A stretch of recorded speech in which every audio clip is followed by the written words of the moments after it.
Good evening, everyone. Welcome to our afternoon session. So now we are honored to introduce Dr. Sunayana Sitaram, a principal researcher at Microsoft Research India.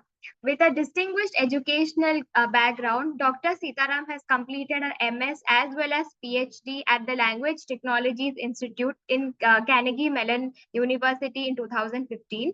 Her research is dedicated to make AI more inclusive and focusing on improving the language performances on large language models on non-English languages. Dr. Sitaram's contribution has been widely recognized in her field because the several works of hers has been published in top NLP speech conferences. Today, Dr. Sitaram will be sharing her insights on evaluating LLMs on language beyond English, challenges and opportunities. Please join me in welcoming Dr. Sunayana Sitaram. Thank you so much for the wonderful introduction. And I have to apologize for my voice. I have a bit of a cold, so I may sound a little funny. But I will share my screen now. And oh, I think I need permission to share the screen. So if you could just grant me that.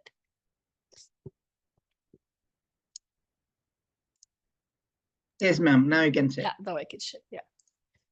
So please let me know when you can see my screen and my slides. Is it?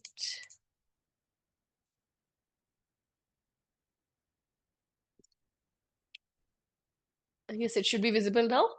Yes. Yeah. Okay. Great.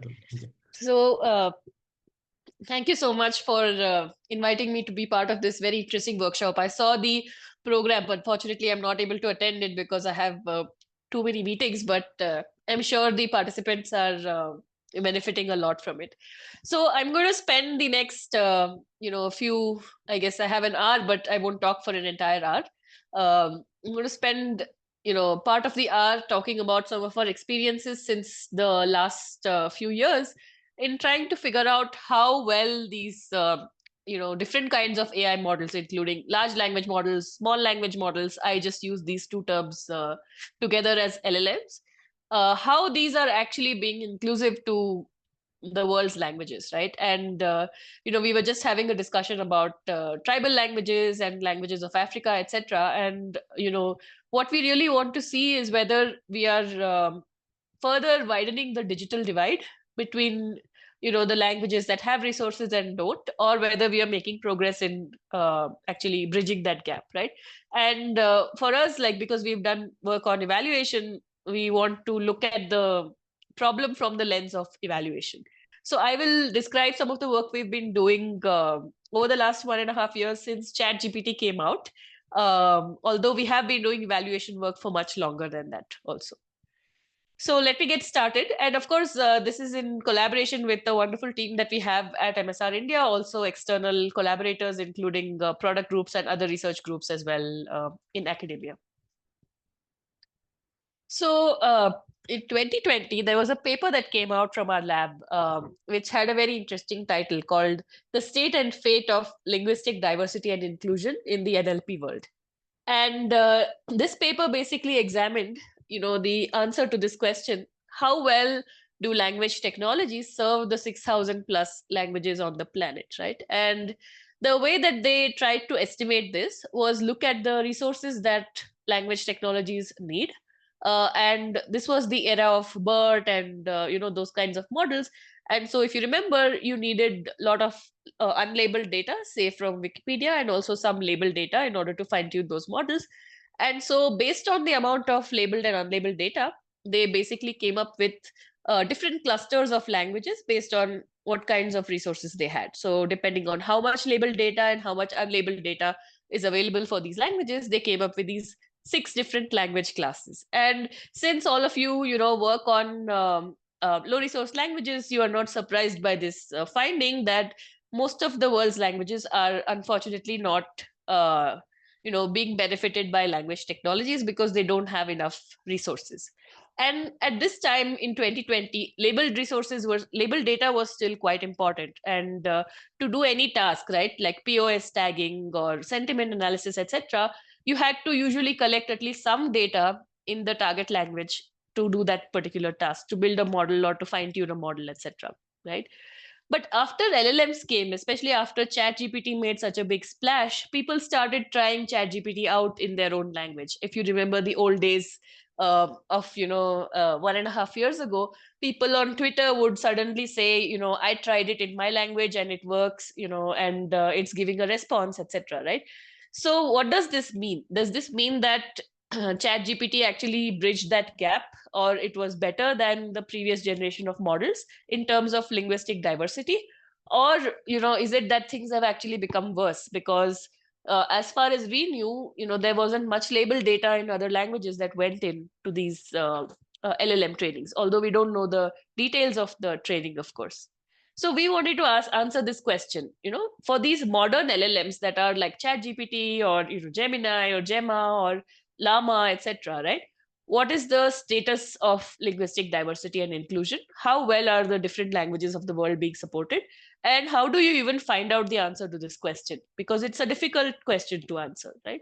And so we took up this challenge around a year and a half ago.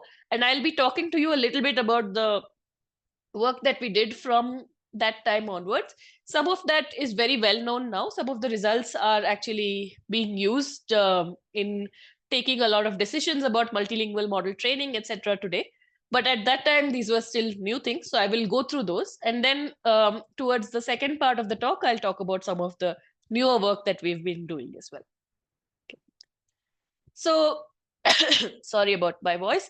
So, if you look at the training data that goes into these modern LLMs, right? So unfortunately, we don't know the details for many of the models, but for the older versions of the models, we do have the information. So if you look at GPT-3 and Palm, for example, you see that it is predominantly dominated by English data. There is a very small amount of data in other languages, right?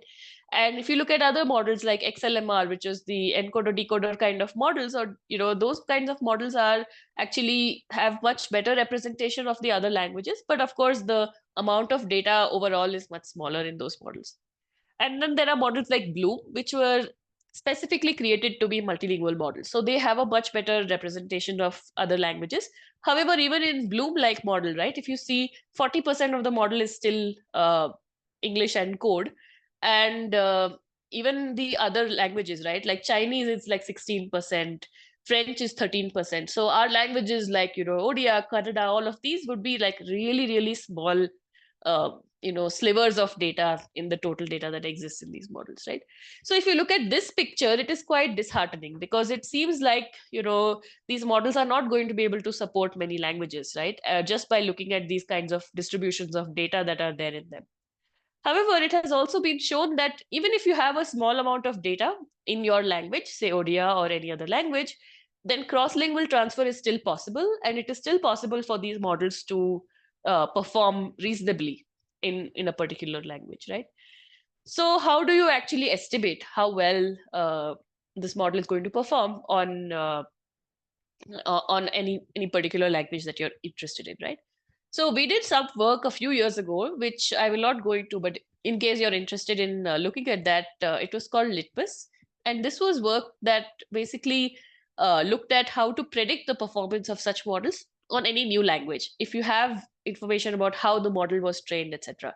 However, today the main challenge that we face is that we don't know the details of the training or the data that went into these models, right? So if we knew, for example, that for a particular model, like a large language model, we are sure that, this much amount of data has gone in Odia data has gone into that model, in the pre-training, then we can say something about the performance, at least have an estimate of the performance. But since we don't know those details and we don't know how it is trained, how it is instruction fine-tuned, etc., it's very difficult to estimate the performance, right?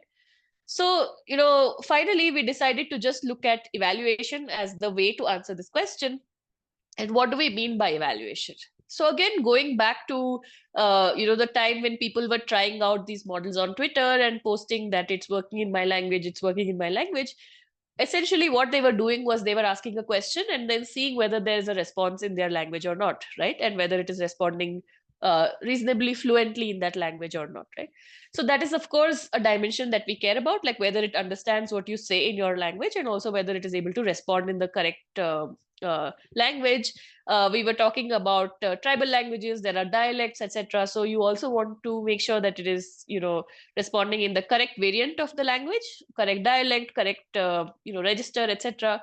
If you're asking it to solve a problem or answer a question, you also want to make sure that it is actually doing that correctly. So that is also a dimension of interest.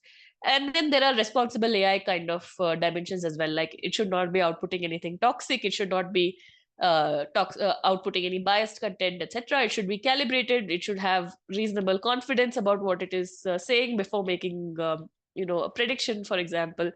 So only if the model is able to do all of this in a language can we say that it works for that language. Just, giving an output in a particular language is not enough to say that that model is actually working in a language, right? So how do we actually assess all of these different things in a scalable way across multiple languages, across multiple models, and then determine whether these models are working for the languages of interest or not? That was the problem that we addressed. So, over the last year and a half, we've come up with multiple techniques, and these are of course, well-known techniques to assess LLM performance. But I think what has been unique in our group is that we've made progress in all of these different techniques. And of course, there are more than just these four, but these are the four that, I think are sort of the most useful ones currently for assessing these LLM performance. So the first one, and the gold standard usually, is getting human feedback from real users of an application. So say you have an application that people are using, you may be able to get feedback from them about whether it is working or not in that particular language, right? So we've heard about, all these farmer bots and things like that, right? So in that kind of applications, if they're using it in the target language, say in Odia or in Hindi, then if you're getting feedback directly from the farmers about whether the system understood them correctly or not, etc., that can be a very useful signal to know whether these LLMs are performing well in that language or not, right? So that is one kind of feedback. The second kind of feedback is from native speakers. So these are typically people who are not direct users of the application itself, but they are, maybe they are trained linguists, maybe they are crowd workers who are looking at the output of a system and then rating it on various dimensions, right? So you may ask a native speaker, you may be doing this in your own lab where you are looking at the output of a system and then rating whether that output is grammatically correct or not, whether the output has any hallucination or not, whether the output is grounded in whatever the database was, if you're doing like a RAG setting or something like that, right? So that is the second kind of human feedback, where they don't have to be users, but they can be some sort of crowd workers or some sort of experts in the language. Thirdly is the the technique of benchmarking, and this is the technique that is most widely used in the community to do evaluation. So this is where you take standard benchmarks that have been created. Most of the time it is academic benchmarks that are used, where somebody has created a data set that represents a particular language and a task, and then they have got that data set labeled by humans, or sometimes even automatically labeled, and then you just test your model on that data set, and then you use some metric like blue score or F1 or something like that in order to figure out whether your model is doing well on that particular data set or not. Now, there are a lot of issues with benchmarking, and I will come to that in the later part of the talk. But since it is replicable, like you can keep testing multiple models on the same benchmark, right? And also it is relatively easy, cheap, fast, etc. It is still the standard that is used for evaluation. And this is what we also started with when we started our evaluation work for LLMs. And finally, the last technique that is currently becoming very popular for assessing how well LLMs work is having the LLM itself as an evaluator, right? So we know that LLMs can perform many different kinds of tasks. So why not give them the task of being a judge also, right? So ask the LLM itself to do the evaluation. So you have the output of an LLM, and then you take another LLM and ask that LLM to check the output, to score it, to rate it, etc., on various criteria, and then you get the evaluation from an LLM. Now, conceptually, this doesn't sound right to many people, because how can you ask, an LLM to be a judge, right? You need a human to be a judge, or you need something else, like something which is much more objective in order to do some sort of judgment. But the point that many people make, and I tend to agree with that, is that the metrics that we use for benchmarking are extremely flawed in many ways, right? So the LLM based evaluator should not be looked at as a replacement for humans ever, right? Human feedback and human assessment is very important, but the LLM based evaluator can give some signals that may be better than the automated metrics that we use for benchmarking, right?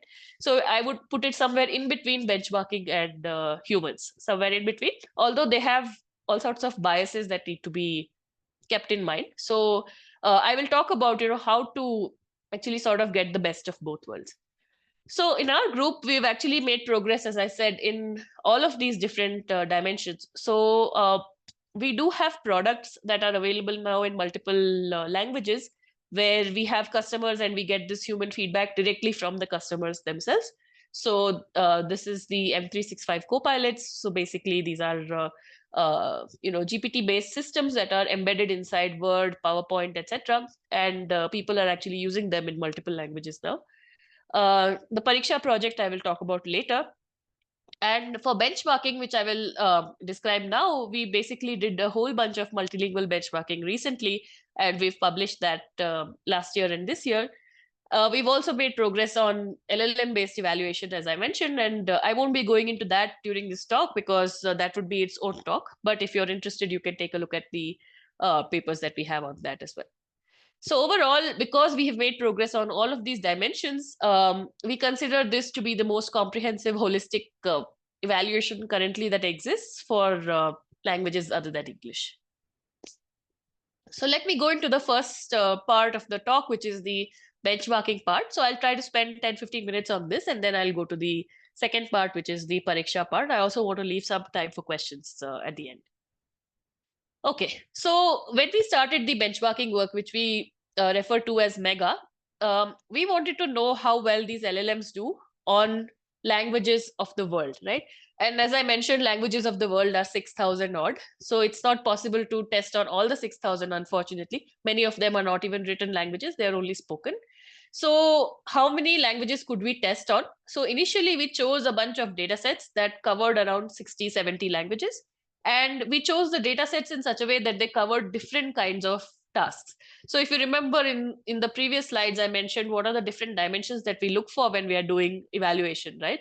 And so we wanted to cover a bunch of different kinds of tasks so that many of those dimensions would be covered in those tasks itself, right? So we had some classification tasks, we had some reasoning tasks, we had some sequence labeling tasks, some generation tasks. So the generation task shows you how well it is able to produce the output in that particular language. We also had a couple of responsible AI tasks, and we picked these data sets so that they had reasonable language coverage in them. So we wanted to pick these evaluation data sets such that they had many languages in those data sets, right? But however, we didn't have a lot of choice. As you may be aware, there aren't a lot of multilingual benchmarking data sets available, and this is actually a really important area of research.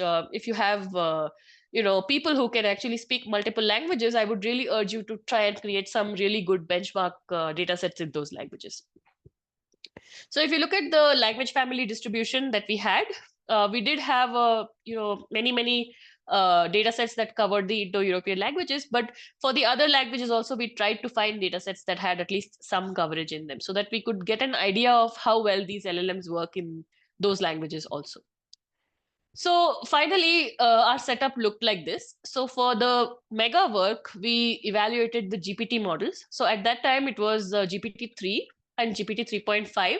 GPT-4 had just come out when we were doing the mega work, so we did it on that also. We also compared it to the Bloom-Z model, so the Bloom model, which was created specifically as a multilingual model, and this is the fine-tuned version of that. And we also compared it against the older generation of models. So these are the models like multilingual BERT, XLMR, Turing models, etc. And the aim over here was to answer this question about, have we become worse? Like, has the digital divide increased, or is it better with the advent of these GPT-like models, right? And I will not go into how we did the prompting, etc., because that is another sort of complication. I will just give you a quick idea of what we did, and Again, now at this point, this is all well known. But when we started this work, I think we were the first ones to explore this in detail. So many of you may have played around with prompting these models, right? So what do you need to do to prompt a model to do a particular task? You have to tell it how to do that task, which is called the instruction. Then you have to give it the question itself that you're trying to answer, right? And then you need to ask it for the answer in a particular format, right? And you may also want to give it some examples to teach it how to do that task. So that is the instruction, that you the entire prompt that you give, right? So here on the screen you can find a natural language inference prompt for Hindi, and the instruction itself is in English here. The data point that you are trying to get labeled, which is right at the bottom, that is in Hindi. And then in the middle, there is a example given in Hindi with the correct answer, so that the LLM can learn from this example how to do that particular task, right? And if you think about the English prompting setting, right, everything is in English. So it's very straightforward to design this prompt. Whereas for the multilingual setting, there are many design choices that can be made, right? So this instruction itself, that is teaching the model how to do the particular task, that can be in English or it can be in the target language, right? Say Hindi. I could have told it, "Aap LLP assistant hai," like I could have written it like that also. Then the examples that you're giving could be also in the target language, or they could be in some other language, say English or some related language. And then the actual data point that you give also could be, it could either be in the target language, or you could even translate it into English if you wanted to, right? So that is another setting. So there are a lot of design choices here. We did a lot of experiments with all of these different choices, and then we sort of came to a set of different prompting strategies, and basically did research on which prompting strategy actually works best. So I won't go into the details of that, but I'll just tell you the results that we had. Okay. So I already talked about which models we used, etc. But the data sets that we finally ended up using were 16 different tasks, which included all the ones that I mentioned, and 71 languages that we managed to cover. Okay. So I see some yellow colored thing on my screen. I don't know what that is and where it came from, but yeah. Okay. So here were the results. So basically, we found that the older GPT versions, right, like GPT-3, GPT 3.5, etc., those were actually worse than the models like TULR, XLMR, etc., on multilingual. Okay. So that means that for GPT-3, GPT 3.5, the GPT models were actually doing even worse than the previous generation of models were doing on languages other than English, right? Whereas for GPT-4, for some languages, especially the high resource languages and the languages that were written in Latin script, that gap had reduced. So if you look at the blue bar and the dark blue bar with the dots and the light blue bar, if you look at it for, say, Spanish and Vietnamese and German, etc., the gap is not that much. Whereas if you look at the very last one, Thai, for example, right? For Thai, the gap between the dark blue bar with the dots and the light blue bar is very high. That means that the Turing model, which is the older model, which is much smaller, of course, than GPT-4, is actually much better than GPT-4 on Thai, on Greek, on Russian, etc. Right? So for some languages like English, Spanish, Vietnamese, German, the gap between the older generation of models and GPT-4 is quite small, right? Whereas for some other languages, including languages like Chinese, Russian, etc., right, which are actually not very low resource languages, they're high resource languages. For those, there is a big gap between the old generation and new, which means that, while everyone is, trying to use GPT-4 for everything, actually for multilingual, it was worse than the older generation of models, right? And now with improvements in GPT-4, we see that this gap has decreased a lot. And in fact, GPT-4 has overtaken some of these older models as well, because they have done various things to improve the multilingual capabilities, including the latest model. But at that time, this was quite a strong result, showing that you should not just blindly use the latest model, because it may not work for all languages as well as the previous generation of models. So I won't go into this one. We also did some studies to check which kinds of languages GPT was doing better on, which kinds of languages it was doing worse on, etc. Right? And so here we are looking at basically script. So which script languages was GPT doing well on? And the red dot is the Latin script languages. And you can see that, for all the data sets, the x-axis is basically the different data sets that we tested. for all the data sets, the red dot is somewhere near the top, which means that the Latin script languages are the best performing, while other script languages, even though they may not be very low resource languages, were not performing well. And now, of course, this is well known. People know about the tokenizer, etc. But when we did this work, this was a new result at that time. Here again, there are some more results about scripts and language families. So again, we see if there are any particular language families that the model is doing better on. And of course, there's the correlation between the scripts and the language families. But we saw that, for example, the Germanic language families, it was doing very well. Those are usually Latin script as well. And I spoke about the tokenizer quality. So basically, we also did this analysis where we found that there was a strong negative correlation between the fertility of the tokenizer, that is how much it splits the words into tokens, and the actual performance, right? So again, this was well known in the non-LLM literature, but our work was the first one that actually showed this based on all of our results. And we also showed that the fertility of GPT-3 was very, very poor compared to the older models like TULR, multilingual BERT, XLMR, etc. That fertility has now improved. So if you've seen like the latest GPT-O model, the tokenizer fertility is quite good for many languages.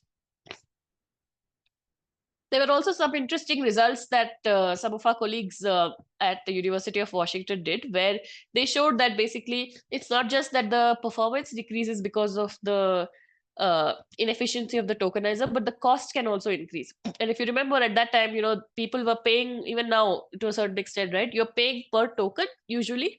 So if your tokenizer is very bad for your language and it's going to split the words into too many tokens, then you're paying more for a particular language than you would be paying in English to transmit the same amount of information or do the same task.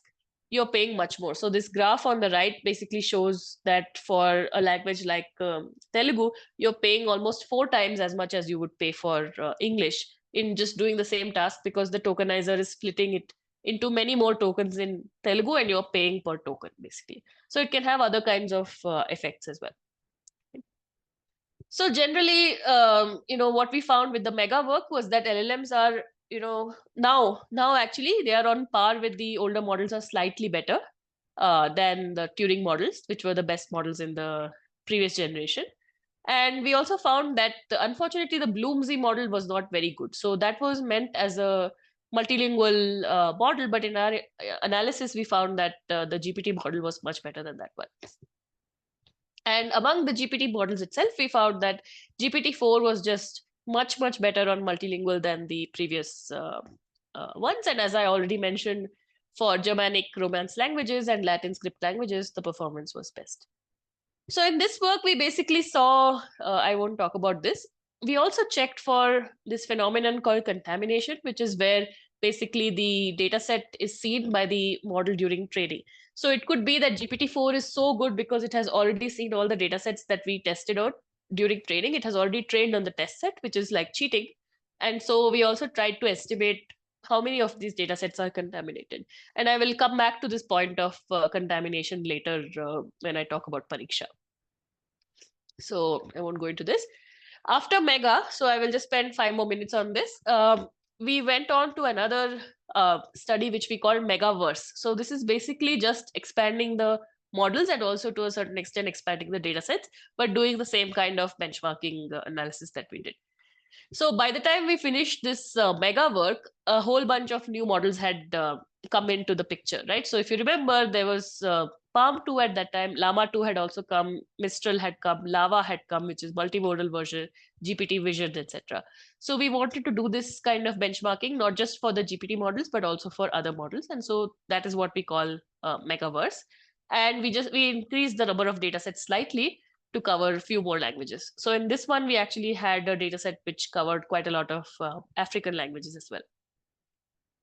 And basically what we found with this study was that we were testing different kinds of models. So there were these huge models like GPT and Palm, and also the smaller models like Mistral and Llama. And we found that the larger models were much better generally on multilingual than the smaller models. And the smaller models, of course, the ones that we tested were not fine-tuned in any way for specific languages, right? And so We've also added actually if you look at the Megaverse paper now, we have results from Gemini and I think Mistral 2 as well. So you can check that out for the latest comparisons. But at that time we found that GPT-4 was better than PaLM 2, but now GPT-4 and Gemini are almost equivalent. And we also saw similar trends in terms of language families, scripts, etc., that we had seen in Mega. So I won't go into this graph. This is the same data set that we looked at earlier. It's called X-Quad. And here, basically, we are showing that the gap between Turing and GPT-4 has reduced slightly for some of the languages, but also that PaLM 2 and GPT-4 are not very different. In some languages, PaLM 2 is better. Some of them, GPT-4 is better. Overall, they are quite similar. So to summarize the part about benchmarking, what we found was that these large models, which we call frontier models, right, those do well on Latin script and high resource languages, but the smaller models are still not that good. Smaller models used as is are not very good. So one of the things that can be done, and which is now being done a lot, is to fine tune the smaller models for specific languages or language families. So we've seen, all the language specific variants of the Llama, Gemma, Mistral models, and that seems like a good strategy to improve performance while still keeping the model relatively small. And we did some evaluation of some of these fine-tuned models as well, which is coming out in ACL if you're interested in taking a look at that. So now I'm going to switch to the newer work that we've been doing, which we call Pariksha. And here what we are trying to do is, so far I was talking about multilingual evaluation in general across the world's languages. Of course, we did it across like 80 languages, but that still encompasses quite a few language families of the world, right? But what we wanted to do was to actually try and make sense of this situation. So if you look at this, right, there are a whole bunch of Indic models now that are available. And some of them are pre-trained from scratch. Some of them are fine-tuned versions of open source models, etc. Right? But if you're a startup and you want to incorporate some model into your application, right? Which one will you choose out of these, right? How do you know which one is good? And yes, of course, you have to test it in your application with your users, but you can't test all of them. And right now, it seems like there are around 30 of them, and new ones are coming every day, right? So the situation is quite, evolving quite fast, and it's very difficult to make sense of this whole landscape, right? Plus, in addition to these Indic models, there's also all these other models that also support Indian languages, right? So there is GPT-4, there's the new GPT-4o, there's Mistral, Llama, there's also the Aya model that has just come out, the new one, Falcon model, etc. Right? So if I'm a developer, which one should I choose, or which set of models should I choose?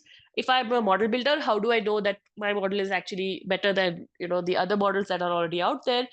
If I'm a researcher, right, how do I know what are the big challenges that still remain to be solved to make these models really good, right? And to address all of these, we decided to again take the path of evaluation. And so if you look at, the picture that I had shown earlier, let me just go back to that. There were these 4 options that we had, right? Human feedback from native speakers, benchmarking, LLM based, etc. Unfortunately, we don't have real users in any of these applications yet for Indian languages, so that is out. And benchmarking also is quite, problematic for Indian languages, in my opinion. So what we've found actually with our latest work, and this is available in the Megaverse paper, is that unfortunately, most of the standard benchmarks that are available, multilingual benchmarks, are already contaminated in all these large models. So the large models have already been trained in some way, whether in pre-training or fine-tuning or something, with the benchmarks that exist for multilingual, right? So this means that these benchmarks can essentially not be used. And what is more problematic is that many of these benchmarks are translated either automatically or using human translation to make multilingual or Indic language versions of these. And if the original benchmark is already contaminated, then even if you do translation, the model has already seen the original benchmark, in English at least. So it's already contaminated with the knowledge of that benchmark, even if it is not contaminated with the specific Indian language benchmark, right? And secondly, if you want to test for linguistic and cultural nuances, then those nuances are not going to be present in a benchmark that was simply translated from English, right? So we really need to create new benchmarks specifically for Indian languages, taking into account Indian culture, Indian ethos, Indian situations, etc., and then make sure that they don't get contaminated in any of these big models, right? So we have to basically create these and then keep them secret from all the large models or any of the models, so that they don't get crawled by these models and they don't get into the the data. And this is very difficult to do, because obviously if you create a benchmark, you will put it out there somewhere, right? And then preventing these models from actually taking that and adding them to their training data is very difficult to do, right? Even if the model is open source, you don't know what the data is that went into the pre-training, so you cannot guarantee that it doesn't get contaminated. So that is why we decided to take a totally different approach for the Indic language benchmarking, and that is what we call Pariksha. And what we did was we decided to do a combination of human and LLM based evaluation. So for human evaluation, we need people, right? And we have this social enterprise called Karya, which is an ethical data collection platform where they actually empower rural Indians in order to do AI-based tasks, in order to give them basically free them from poverty and give them a minimum, like a very high wage actually compared to the minimum wage. So Karya has become quite famous recently. They were on the cover of Time magazine. Karya is a spin-off from MSR itself. So we collaborate with them very closely. But what Karya has is they basically have reach in all the states in India, and they have they have relationships with communities on the ground. They also have people on the ground who help with the Karya work, etc. So because of this, we thought that this is a golden opportunity for us to actually involve people like this in the evaluation process for the first time, because usually this community does not get a say on evaluation kind of matters, right? But in Pariksha, we are basically hearing from the common people which model is better than the other, right? So that was the idea. So along with the human evaluation, in order to scale things up and also to study these LLMs as evaluators, we decided to do LLM evaluation as well. So let me just walk you through some of the quick initial results, and then I will open up for questions. So as I already mentioned, Pariksha relies on these Karya workers. They're all doing this evaluation task on the phone. I will show you a screenshot of the task also. And because we are involving these people, this is a democratic, inclusive way of doing things. It's also scalable because Karya has Karya workers all over the country. We are also planning to release everything from this evaluation so that it is completely transparent. So all the questions that we ask, all the answers that we get from the different models, etc., everything will be released for the community. Community can take a look at it, and if they feel that the evaluation, there's something wrong with it, they can, definitely let us know. But they can also use the artifacts that come out of the evaluation in order to improve their models, right? So for example, we have a lot of preference data now, and that can be used for RLHF kind of thing. We also made sure that we are getting culturally relevant and localized questions to ask in the Pariksha. And so it's not some English data set that is simply translated, but the questions are relevant to the people in this region. And because Karya also does quality checks and we also do it on our side, this is high quality annotation that is being done. We are also exploring some domain specific evaluation as well. So all in all, like Pariksha is a research platform where we have a lot of human evaluation done. Actually, now we have done more than, I think, 20,000-30,000 human evaluations. I think that is the largest human evaluation for Indic languages, at least that I know of. And parallelly, we also have LLM-based evaluation going on. So whatever question we ask a human, the exact same question we ask the LLM evaluator also. This means that we have a point-by-point comparison of what the LLM evaluator is saying and what the human is saying for a particular evaluation, right? And so here we can really find out, first of all, whether the LLM evaluator is any good or not, whether it can be trusted as an evaluator. And secondly, what are the challenges that still remain? Like, what are the places where the LLM evaluator does not do a good job, so that we can make sure that we don't rely on it for that and we send that to the human, right? The other thing that we are also doing with this is that since we have so much of human evaluation data, we can use that in order to improve the LLM evaluator as well. So one of the research directions that we are pursuing right now is to improve the LLM-based evaluator by fine-tuning it on the human evaluation data. And then eventually, as I mentioned, we will release all of this so that the entire community can benefit, and the community can then use all of this data to improve their own models, or even to improve their own evaluators if they're interested in doing evaluation research. Right, so just to make it a little more concrete, this is what it looks like. So one of the tasks that the humans are doing is they're shown a question, and then they're shown the responses from two different models. They're not told which models they are, just model A, model B. And then they need to pick whether response A is better, response B is better, or both of them are tie. And the exact same thing, even the LLM-based evaluator does. So GPT-4 right now is our LLM-based evaluator, and it also does the exact same task. And then we can do a comparison of the two, what the human said and what the LLM said. So this is a screenshot of the Karya interface. As I mentioned, the Karya workers do the task on the phone. So we had to make the task doable on the phone. So we made some design choices because of that. And this is a task in Kannada. And we have done this now for 10 Indian languages. We will be sharing the results of this very soon in our tech report, I think within 2 weeks or so. So let's look at some quick results on the, how well do the humans do this task, right? Because this is a new task even for the Karya workers.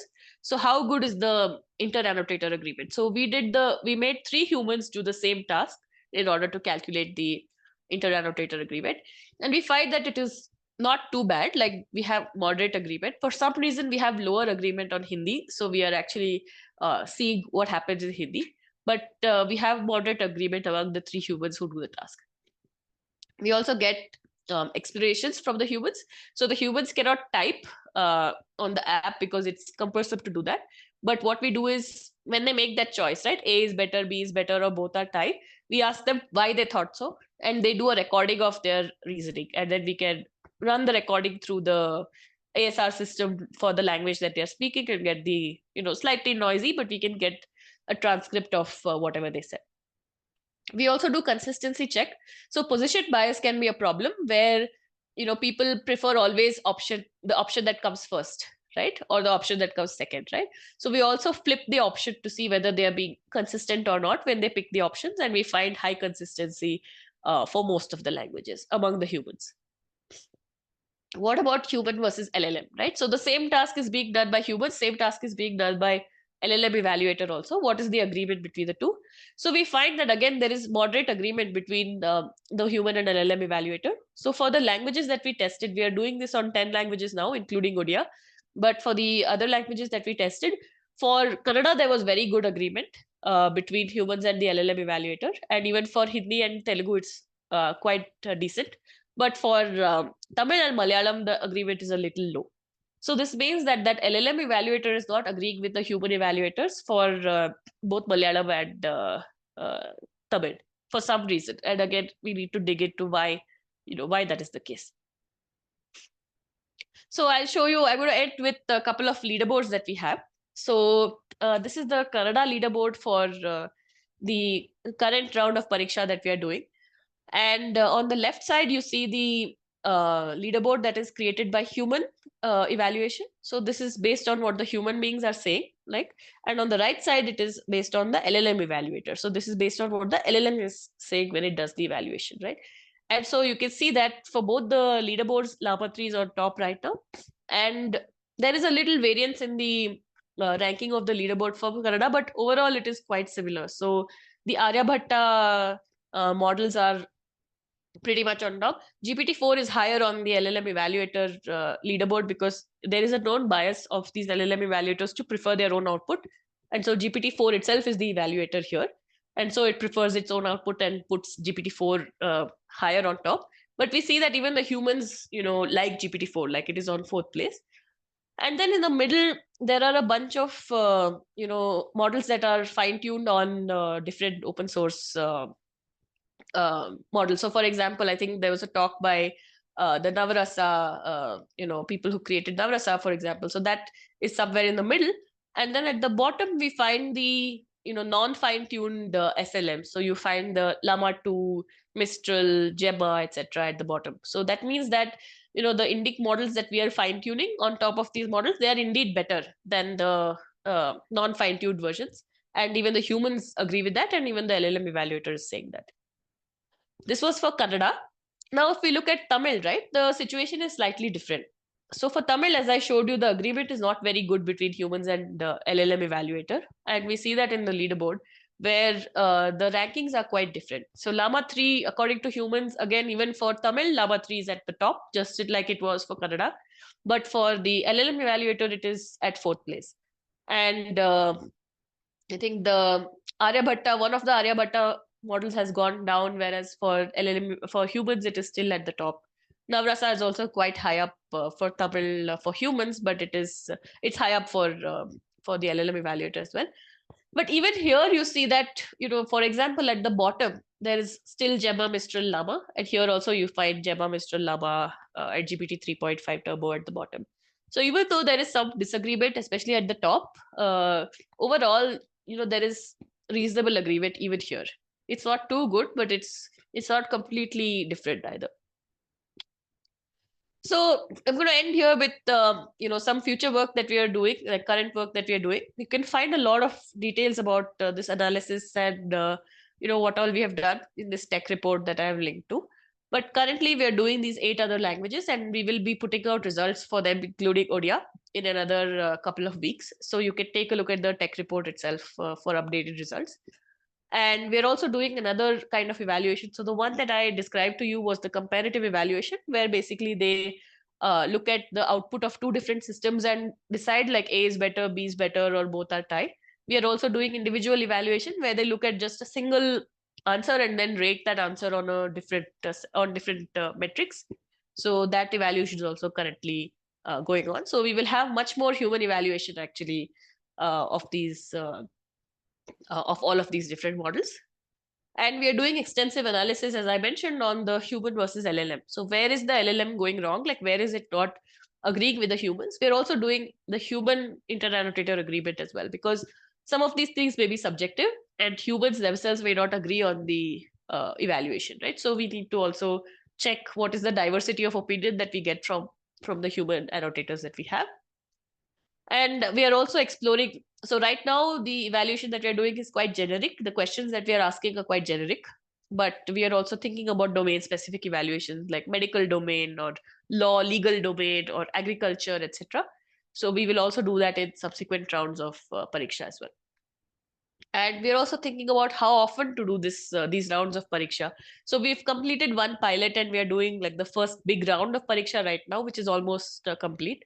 So the next round, before the next round starts, we will release all the artifacts from the first round so that people can analyze their models. They can improve the models if they want with fine tuning, etc. And then the next round of, the next exam will happen, which will be like a more difficult round of pariksha, etc. So how often to do this, etc. That is also something we are figuring out. So with that, sorry, I'll just summarize by saying that according to me, like the fact that these LLMs are still not able to perform that well in non-English languages, especially the non-Latin script languages, low resource languages, etc. This seems to be like a major, shortcoming that we should all be working on. It's a major research challenge that we are all exploring right now. There are other things like code mixing, etc. Also, when you speak multiple languages in the same sentence, those are also quite unexplored in the LLM scenarios. We need to scale multilingual evaluation. We are making those efforts with Pariksha platform. We also did whatever to whatever extent we could with the megaverse, etc. But all in all, we have not covered even 80 languages properly. So there's still a lot more if we want to evaluate for all the languages of the world. So that definitely needs to scale. And I showed you those 4 different approaches for evaluation, but my personal opinion is that it has to be a combination of approaches. Any one approach cannot be used because all of the approaches have their own drawbacks. And so we need to, when we are reporting results, right, especially when we write papers, we build a new model, etc., it cannot just be one single evaluation that we report. It has to be multiple out of those, right? Either you do a little bit of human evaluation and you supplement that with LLM evaluation, or you do benchmarking, but you also do some kind of evaluation in the application itself, right, with real users. Some combination of that is needed in order to get the accurate picture of how well these models are actually doing.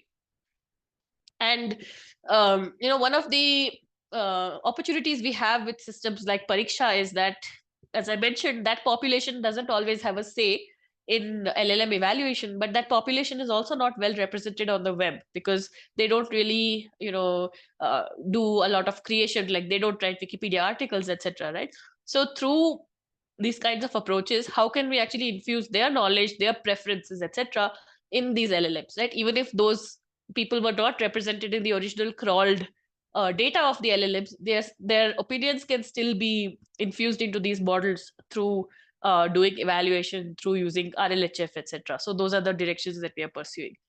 And human in the loop systems, have to be there in order to improve all of these different aspects, especially evaluation, because the automated systems right now are not yet at a stage where they can be completely trusted. So I will end with that. These are all the papers that I mentioned in the talk, and I'm happy to take any questions.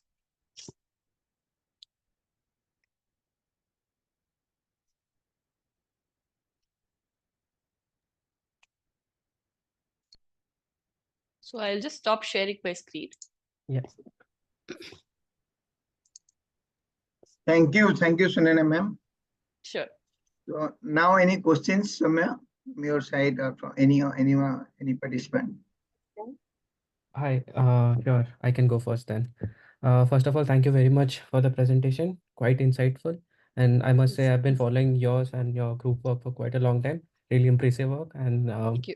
thanks for all the things that you are sort of contributing to the community. Really Sure, love sure. it. Yeah, let's. I have a couple of questions. Maybe I can start with Pariksha. Mhm. So after once you did your analysis on your after your first pilot, basically, Mhm. um, I mean the results showed a great deal of correlation or agreement between LLMs and humans, right? My first question would be, do you sort of how do you consolidate this because you have multiple human evaluators at the same time? So is it like a Right. majority vote that you do currently?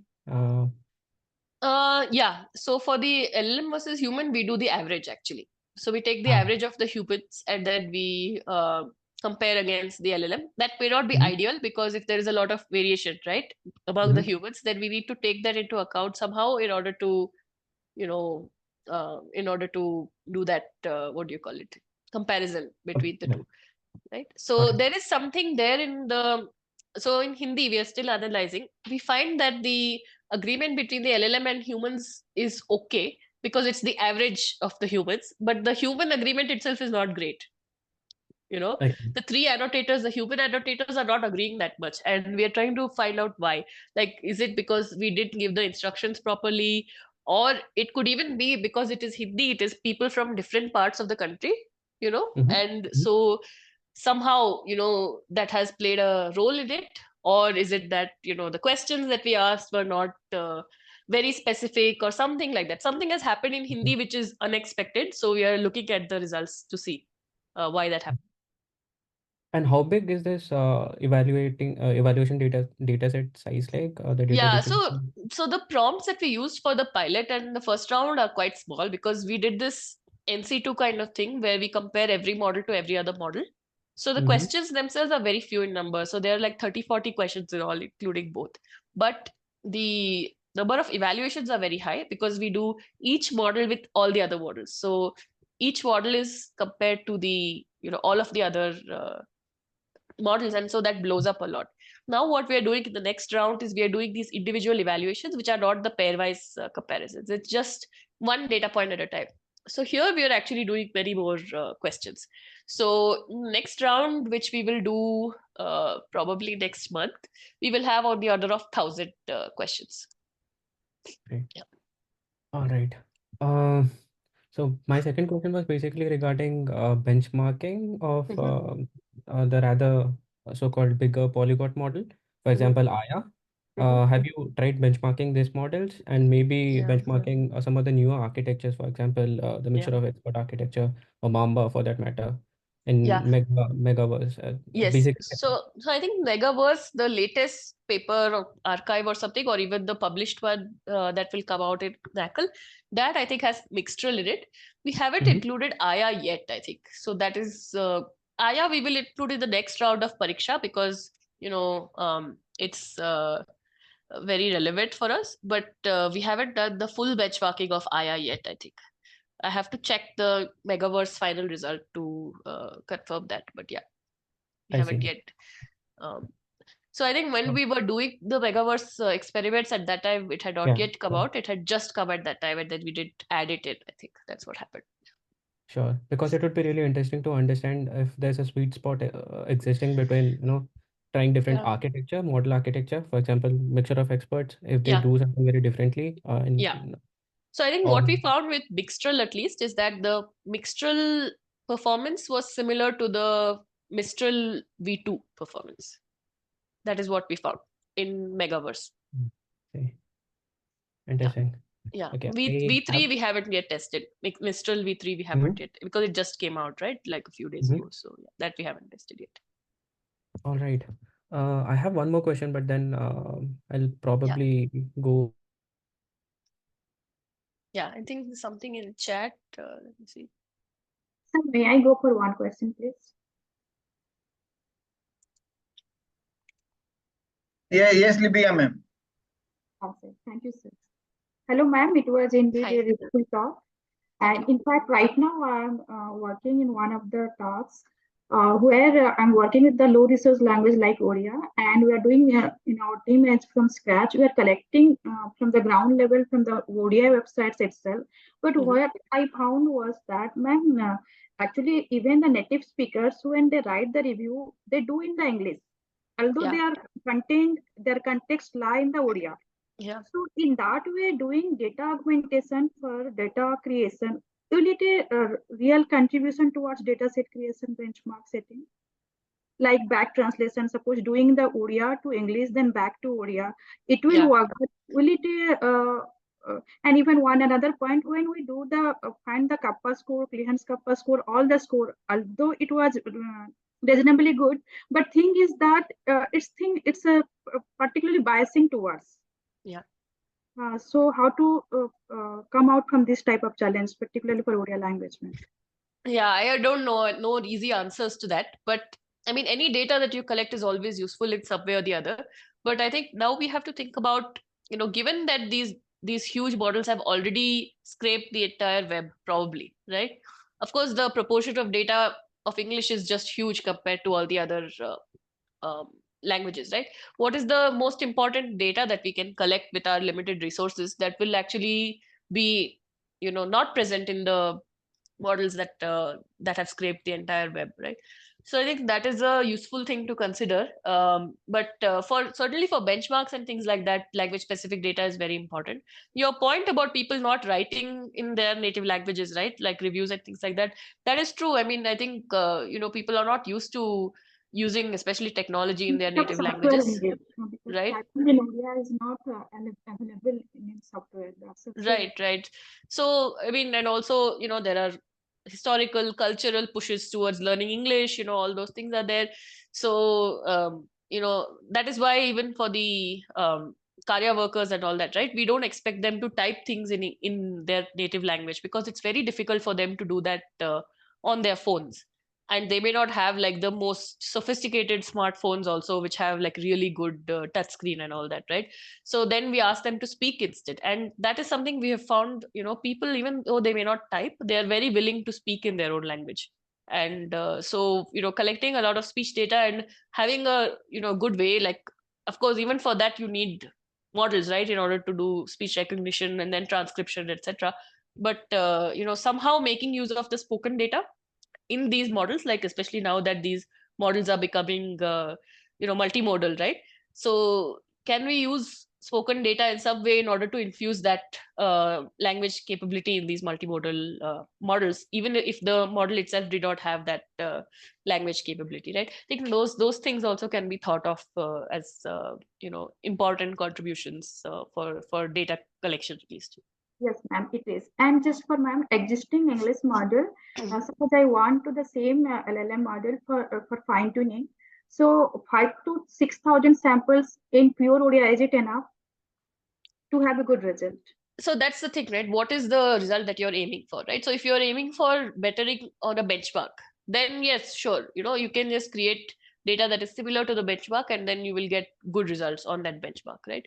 But if you truly want a better model that will do better in Odia for different scenarios, for different kinds of questions, for different domains, then I don't know the answer. I don't think anyone knows the answer right now of how do you collect data for making a model truly better in a language. What is the best data to collect for that language, and Yes, how much ma'am. data to collect? The downstream task is typically aspect-based sentiment analysis. And Yeah. when I try to mitigate the implicit aspect which are not present in the reviews, for example, if I say it was awesome, but I'm referring awesome to your talk or this background or whatever. So that type of term, when it is missing, even it's challenging in English as well. And when you do the same tasks for your Odia, then it's really very difficult to progress for. Right. Right. So I think if it's a very targeted task, then I think a few thousand data points should be enough. I mean, again, it depends on the complexity of the task itself and how you're evaluating, etc. But if it's very targeted, then I think that is what we have seen with all these fine-tuned models also, right? Like all of the fine-tuned versions of Gemma, Llama, Mistral, etc. They're not using huge amount of data. They're using synthetic data, in fact, just translated data from English data. But they're doing well on the benchmarks. All the benchmarks, they're getting good improvements, right? So yeah, I think that should be a reasonable amount of data. Thank you so much.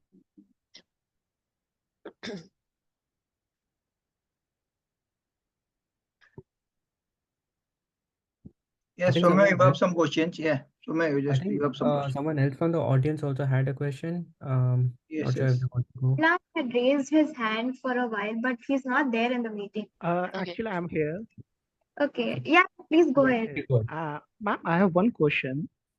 Yes. See, we are working on a small large languages model, right? Like Odia language model. Mhm. But in the end, if we put all our hard work in the language model, but it is getting scrapped by let's say ChatGPT, then what is the point of that? Because What do you mean by scrapped? Like, means all the data set and everything yeah, is going to be get scrapped by yeah, ChatGPT. Then yeah. what's the point? Because not many people going to use Odisha GPT and all that. Yeah, I mean, that is the thing to consider, whether to put things out in the open or not. Right. And of course you want to put it in the open because you want people to benefit from it. But then if, it's just going to get taken away by the crawlers, right? Then it's Right. not, especially for benchmarking. For other data sets, it's okay. But for benchmarking, you want to keep it private because you don't want the answers to be revealed, right? If you're going to use it as a test, you don't want the answers to be But leaked. it's open source already, and Right. it's been getting scrapped. And Yes. let's the small Odia GPT don't have that kind of budget to compete Right. with the Chat GPT. Yeah. So we have actually proposed a different kind of a benchmarking setup, which we call private benchmarking, where the data set is kept private in the Right. sense that nobody can view the data set, but they can still evaluate their model on that data set. So we have a paper on that. If you can just search for private benchmarking, you will find it.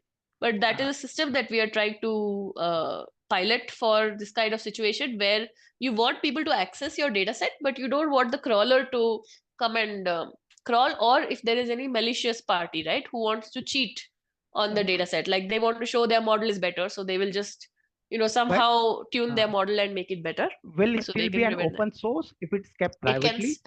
It's not exactly open source, but it is available for anyone to do the evaluation. So think of it as, the test And paper is private, so like the test paper is secret, but anybody Right. can come and write the test. And there are some privacy guarantees that we give. Like this is based on like some cryptographic protocols. Actually, it's done by the crypto group in our lab. So it's a new thing that we are saying that this is how you should do it, because otherwise all the hard work that goes into creating these really precious important data sets, especially for evaluation, it's all gone in a minute because somebody or the Right. other will just take it, right?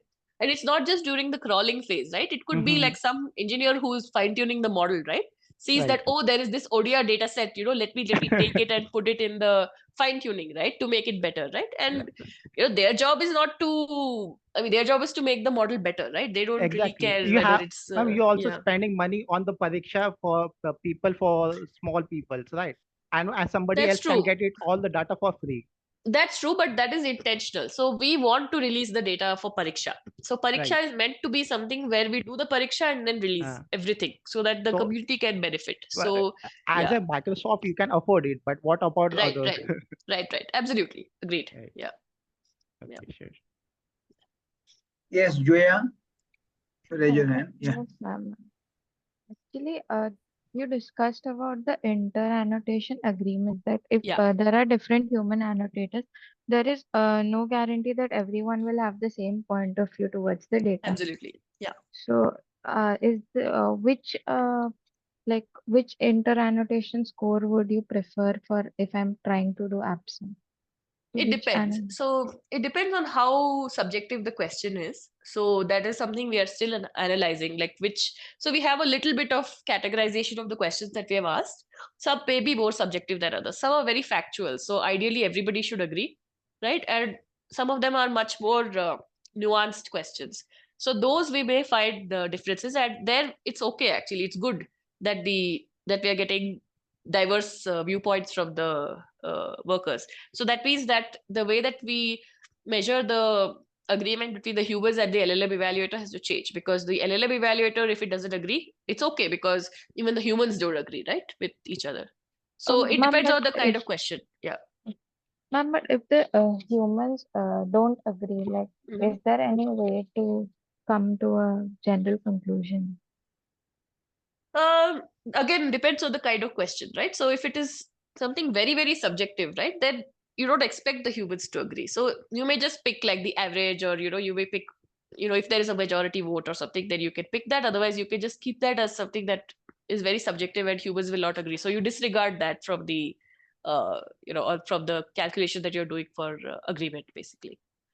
We have to Okay. dig into that a little more for our situation, because we did find that disagreement in Hindi. It could be because of lack of training, or not very good instructions also. So I mean, the first thing we look at is whether we did the right thing or not, or whether we made a mistake on our side, right? Whether we gave them the proper instructions or not, even with the instructions. And if we think that they did not have agreement, I mean, if they did not have, if were not very subjective, if they did not have agreement, then there is something is wrong, right, somewhere. Okay. Thank you, ma'am. Yes, Soumya, you have some questions. I have a question. This is Sure. Karthik. Yeah. Yes. Yes, Karthik. So, yeah, I have a tabular data. They're like at the same time unstructured data also, like text and something, like images, everything.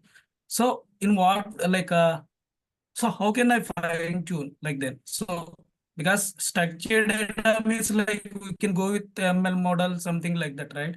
Yeah. Yeah. So like that. So I have mixed of data. So what is the best way of fine tuning or like that? Yeah. I don't know, So actually. can you I give haven't some? I haven't done any fine tuning with tabular data, so I wouldn't know. I don't know if anybody else has experience with that. Like So far, okay, we have so only done like instruction anything. tuning for these kinds of models. Not Okay. yeah. So like if I want to do RAG also, like it is better to do RAG, or like again we can go with like SQL queries like that. Which way is better? So I have heard, again, I don't have experience with this, but I have heard that if the domain is very, very, narrow and all that, it is better to do fine tuning than to do RAG, because RAG is meant for a general purpose model where you want to incorporate some external knowledge, right? So if Yeah. you are very sure that your model will only have to do very specific tasks, then I think it is better to find a way to fine tune it. It's Yeah. more So reliable that way. Yeah. yeah. Okay. So like currently like LLMs are good at like tabular data also, like giving answers. That's what I they. think I think the larger ones are good at it. I have seen some examples that they seem to be reasonable at it. Yeah. Okay. Yeah. So I have like few concerns about like privacy and data concerns. So can I go with like closed data, like closed LLMs, like by using like cloud? Okay. So Yeah. like can I use like open source models? Open source, if you're hosting on Open your source model.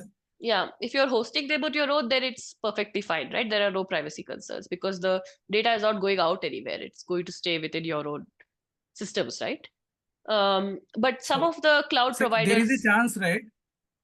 So for closed models, there is a chance to expose, right? Yeah. That's what Yes. my main thing, right? Yes, there is. So there are certain, so Azure OpenAI, for example, right, gives those guarantees that the data that you provide will not be leaked into OpenAI. So they will not use it for fine tuning or anything like that. It will stay within. So it gives those enterprise guarantees basically. So there are some ways of getting these enterprise guarantees, even for the closed models.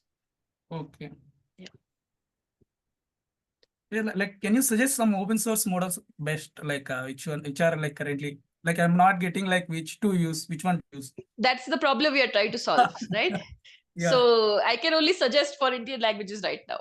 So that also we have not finished our rounds. So I cannot suggest right now, but it's a hard problem. It's very dependent on what you're trying to do, right? There is no one answer for which is the best model. Best model for what, which language, which domain, which application, what are your constraints, how big should it be, SLM, LLM, what is it? Yeah. So it's a very difficult question. That is the evaluation question, right? Yeah. Yeah. Need a lot of research for that, right? Yeah. Yeah. So yeah, that's all from my end. Thanks. Thank you. Yeah. I guess we are out of time, right? I also need to jump to another meeting. So thank you, everyone. Thank you, ma'am. Definitely will contact you. Yeah. Thank you. Thanks, sir.